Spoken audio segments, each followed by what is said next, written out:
Bienvenidos a Palabras sin Filtro, un podcast donde la Biblia no se disfraza y la verdad no se negocia. Con el pastor Chenny Reyes nos metemos de lleno al libro de Romanos, verso por verso, capítulo por capítulo.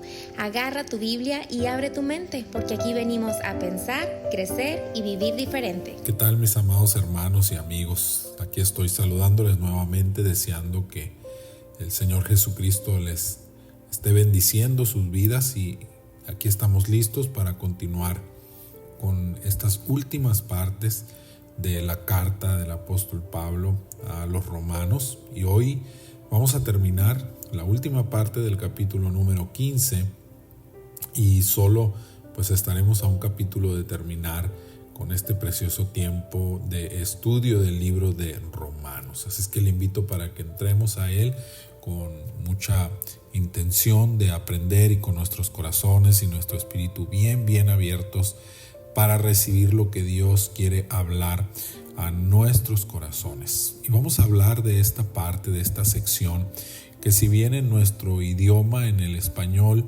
no representa un cambio muy notable en cuanto a la temática que el apóstol ha venido platicando, los eruditos de la palabra, es decir, los que estudian la Biblia desde su contexto original, argumentan que en esta sección, en el griego original, el lenguaje de Pablo cambia radicalmente de la perspectiva de un maestro a la de un amigo, es decir, que la carta da un giro a un corte más personal, ya que aunque Pablo no conoce de manera personal a la iglesia en Roma, sí tiene una conexión relacional con ellos a través de algunas personas, al parecer compañeros suyos de ministerio, de algunas asignaciones misioneras anteriores.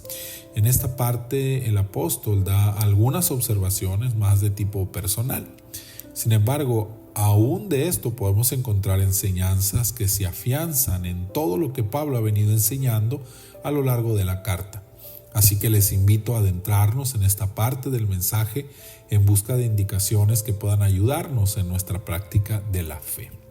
En primer lugar, Pablo nos asegura que la carta no fue escrita porque él no creyera que ellos mismos no eran aptos para reconocer lo correcto y lo incorrecto. Él les dice: yo estoy seguro que ustedes tienen suficiente bondad y conocimiento como para amonestarse entre ustedes mismos. Y aquí quiero detenerme para mencionar que una característica ideal en la vida de toda iglesia que crece y que es madura es el pastoreo mutuo. En pocas palabras, el deseo de Dios para la iglesia es que la responsabilidad del consejo de la palabra en cuestiones particulares de los creyentes no recaiga solo en la figura de un pastor, sino que en cada iglesia exista un buen número de personas que puedan amonestar, es decir, guiar, corregir y aconsejar a sus hermanos, de tal manera que se mantengan en una mejor medida la salud del cuerpo y el crecimiento. En ninguna manera, ningún pastor o líder debería sentirse dueño absoluto de la verdad, pues aunque eso es tentador para todos, ya que en unos significa poder tener control sobre otros, y en esos otros significa ausencia de responsabilidad, esto inhibe el crecimiento sano de la iglesia, ya que todo descansa en los hombros de una sola persona. Todo cristiano maduro debería estar capacitado y dispuesto a fungir como guía y protector de la buena práctica de la fe, así como consejero de sus hermanos. Existen dos características necesarias para poder llevar a cabo esta labor, y Pablo las menciona aquí: bondad y conocimiento. Primeramente, la bondad habla acerca de la característica de buscar lo bueno. Es mucho más que simple amabilidad. Es buscar lo que edifica, lo que es correcto. Y en segundo lugar, el conocimiento. Pero no cualquier conocimiento, sino el conocimiento de la palabra. Un buen consejero cristiano debe saber lo que la palabra de Dios dice ante cada circunstancia, y debe tener la habilidad de remitir a toda persona, sin importar el trasfondo de su problemática, hacia el evangelio. No son psicólogos, sin demeritar la labor de estos, sino que son consejeros cristianos. Es muy importante mencionar que ambas cosas son igualmente necesarias, es decir, la bondad y el conocimiento. Esa fue la misma mezcla con la que Jesucristo se nos reveló a nosotros. Dice Juan capítulo 1, vimos su gloria, gloria como la del unigénito del Padre, lleno de gracia y de verdad. Ambas deben de ir de la mano para generar balance, ya que bondad sin conocimiento puede llevar a la complacencia e incluso a la complicidad, buscando quedar bien. Le decimos a las personas lo que quieren escuchar para hacerlas sentir bien. Por otro lado, el conocimiento sin bondad nos arrastra hacia el legalismo, pues hacemos uso de la verdad, pero no buscando el bien de nuestro prójimo, y podemos llegar a hacer más daño que bien. No por nada la palabra nos exhorta a seguir la verdad en amor. Así que un distintivo de una iglesia fuerte es que el cuidado de los miembros no depende de una sola persona, a su vez el pastor, sino que cada miembro busca llenarse de bondad a través de la intimidad con el Espíritu Santo y de conocimiento a través de la palabra, de manera que podemos amonestarnos, es decir, dirigirnos y corregirnos unos a otros de manera efectiva. Dice Pablo a continuación, aún así me atreví a escribirles porque es necesario que les recuerde una vez más el Evangelio, y con ello nos recuerda a nosotros la necesidad que tenemos siempre de volver al mensaje del Evangelio puro. Hoy en día existe un gran número de cristianos que corren de un lugar a otro en búsqueda de nuevas revelaciones. Y no es raro, la misma palabra nos advirtió que en los últimos días la necesidad de nuevas enseñanzas amontonaría maestros que buscarían rascar la comezón del oído, volviéndose a las fábulas, es decir, a enseñanzas fantasiosas. Sin embargo, Pablo nos recuerda que lo único que necesitamos es reencontrarnos con el Evangelio cada vez, y eso le dará un sentido a nuestras vidas. Luego el apóstol reafirma su llamado diciendo, pues a eso Dios me llamó, a anunciarles el Evangelio a los gentiles, y pone sobre la mesa la necesidad que tenemos como iglesia en centrarnos en el Evangelio, es decir, en el anuncio de las buenas nuevas. Ese debe ser el centro de la vida de la iglesia y por lo tanto de todo cristiano que realmente ha creído en Dios y en su palabra. Nuestra labor principal es presentar a toda persona a nuestro alrededor como una ofrenda a Dios. Si podemos recordarlo, la presentación de ofrendas era lo que componía en mayor medida la adoración a Dios en el pasado. Y Pablo retoma esta imagen para decirnos que el llevar personas al conocimiento de la verdad es un profundo acto de adoración a Dios. Y dice que esas ofrendas son santificadas por el Espíritu. Es decir, que nuestra labor es anunciar el Evangelio y que la obra de la santificación debemos dejársela al Espíritu Santo. Nuestro trabajo es enseñar a Jesucristo y lo que Él espera de nosotros, pero la obra del convencimiento la lleva a cabo el Señor. La iglesia necesita recuperar su énfasis evangelístico. Nos hemos vuelto expertos en muchas cosas y eso no tiene nada de malo. El problema es cuando dejamos de lado nuestra mayor encomienda. No por nada se le llama la gran comisión. Lo triste es que en muchos casos la hemos convertido en la gran omisión. Pablo menciona que no puede jactarse de nada, ya que si los gentiles han creído en el Señor, es por la obra que Dios ha realizado a través de Él, que no ha sido la persuasión de sus palabras, sino la demostración del poder de Dios que lo ha acompañado en cada lugar donde ha ido a predicar el Evangelio de Jesús. Los milagros y los hechos poderosos han sido la etiqueta con la que el Espíritu Santo ha confirmado la palabra y ha producido convicción en aquellos que escuchan el mensaje. Esto debe hacernos pensar en lo importante que es recuperar el énfasis evangelístico en la iglesia, ya que cuando una iglesia se enfoca en predicar el evangelio puro de Jesucristo y la justificación por la fe, Los temas secundarios salen sobrando. No tenemos tiempo para detenernos en cuestiones de opinión. Cuando una iglesia comienza a poner demasiada atención en cuestiones de este tipo, es porque ha olvidado su verdadera vocación. Comienza a dividirse interiormente y se vuelve inefectiva. Sin embargo, cuando la iglesia se preocupa por predicar a Jesucristo, no tiene tiempo para cosas secundarias y puede mantenerse unida sin importar las diferencias, ya que el anunciar el evangelio del reino es la razón que le dio vida a la iglesia en un principio. Además, lo único que puede despertar lo milagroso es el deseo de hablar de Jesús. Los evangelios nos dan testimonio de que los milagros de Jesús no se repartían de manera arbitraria, sino que eran herramientas que Él utilizaba para fomentar la fe en las personas y que creyeran a su evangelio. Y ese sigue siendo el principio operante. Jesús dijo: estas señales seguirán a los que creen. Sin embargo, si analizamos el contexto de estas palabras, entenderemos que se dio dentro del anuncio de la Gran Comisión, es decir, los milagros y las señales siguen a los que creen en la Gran Comisión. Nosotros no debemos seguir los milagros, como es la tendencia de muchos cristianos hoy en día. Andan de aquí para allá buscando lo milagroso. No es esa la ordenanza de Jesús. Dice que las señales siguen, es decir, que son consecuencia de cristianos verdaderamente comprometidos con el anuncio del evangelio. Mi amado, ¿quieres ver señales y prodigios? Haz del evangelismo una prioridad en tu vida.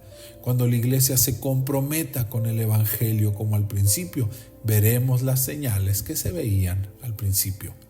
No se trata de encerrarse a orar para ver los milagros. Se trata de orar al Señor porque levante una pasión profunda en la iglesia por anunciar el mensaje.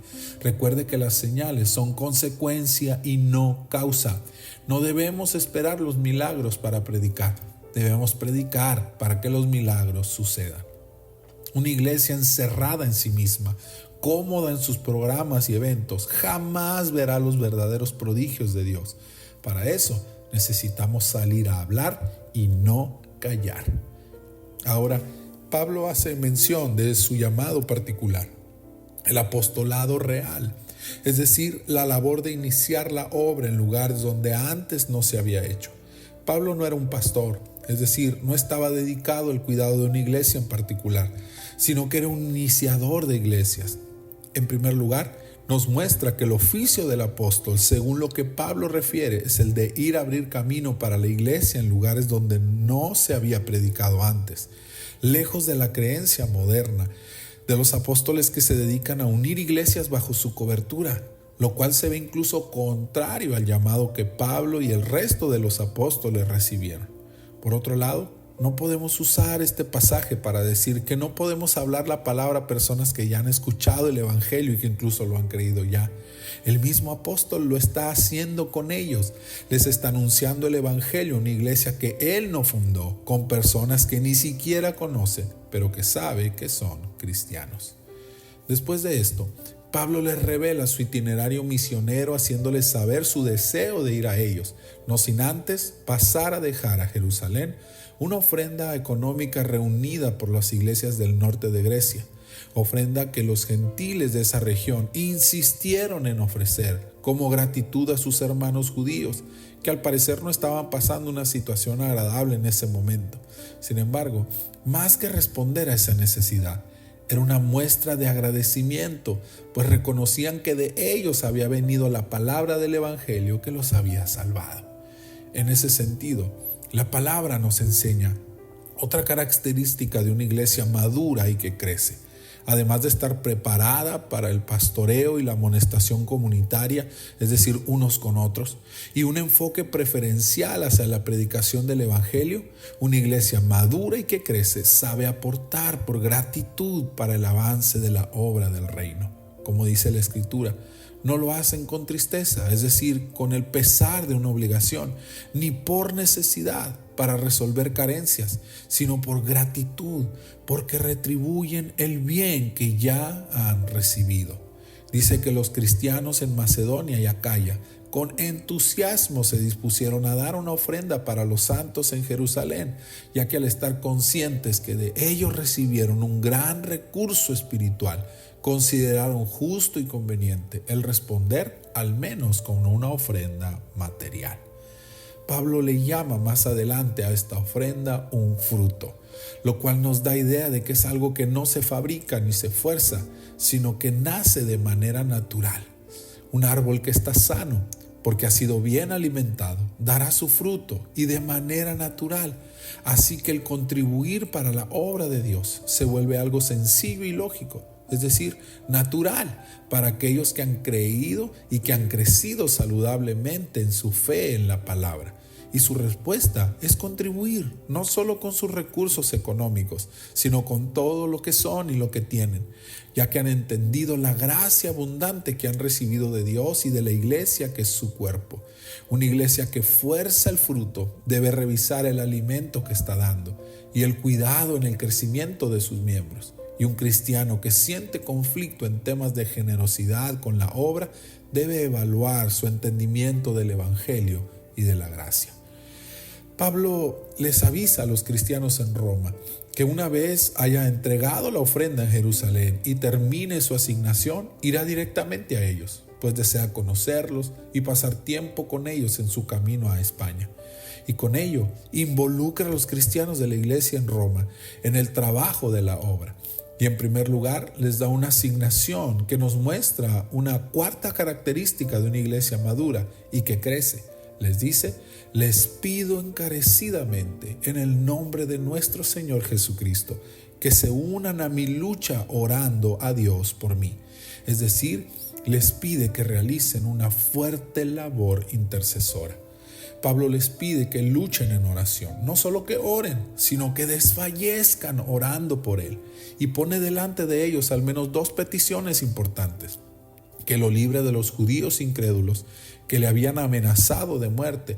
Y sabemos por el libro de los Hechos que efectivamente intentaron matarle. Incluso ya el apóstol había sido advertido que al ir a Jerusalén sería sacudido por los judíos rebeldes al evangelio. Y también pide que los santos en Jerusalén reciban la ofrenda que él lleva para ellos. Y la importancia de esto va mucho más allá que recibir el dinero, ya que con esto los cristianos judíos aceptarían el llamado de Pablo a predicar a los gentiles, cosa que muchos creyentes en Jerusalén aún se rehusaban a hacer. Esta parte nos expresa la importancia de que la iglesia ore, pero no solo que ore, sino que desfallezca en oración para que el mensaje de la palabra fluya con libertad y que todo obstáculo de los de afuera, como la incredulidad y la intolerancia violenta a la predicación de la fe en Jesucristo, y también la oposición de los de adentro, que bien puede ser celo religioso, apatía y comodidad de la iglesia, que no estorben al avance del evangelio de Jesucristo. Otra cosa importante de entender aquí es que los líderes de la iglesia también necesitan de la oración de los creyentes, puesto que la lucha para aquellos que dedican su vida a la predicación y la enseñanza no carece de luchas, sino por el contrario, se encuentran muchas veces en el ojo de quienes no quieren que el evangelio avance con libertad. Pablo les asegura que si reciben respuesta a sus oraciones, él podrá llegar a ellos con alegría y podrán alentarse juntos. Es decir, que una iglesia comprometida con la misión de Jesús siempre será un buen lugar para que sus siervos convivan en armonía. Después de esto, Pablo declara con una bendición final el término del cuerpo principal de esta carta, deseando que el Dios de paz esté con ellos siempre. Aunque añade un último capítulo a manera de postdata o apéndice del tipo personal que no carecerá de enseñanza para la iglesia de ese tiempo ni tampoco para el nuestro. Así que, hermanos, les invito a que sigamos adelante y vayamos al último capítulo de esta carta y que podamos cerrar toda esta serie de enseñanzas aprendiendo una última parte muy, muy importante. Así es que los espero para nuestra siguiente sesión, deseando que todos ustedes sean muy bendecidos de parte de Dios. Gracias por estar aquí en Palabras sin Filtro. Qué bueno es poder abrir la Biblia juntos y descubrir lo que Dios tiene para nosotros, versículo a versículo. Te invito invito a que no te pierdas la próxima sesión porque seguimos aprendiendo, creciendo y dejando que la palabra transforme nuestra vida. Nos escuchamos pronto. Bendiciones.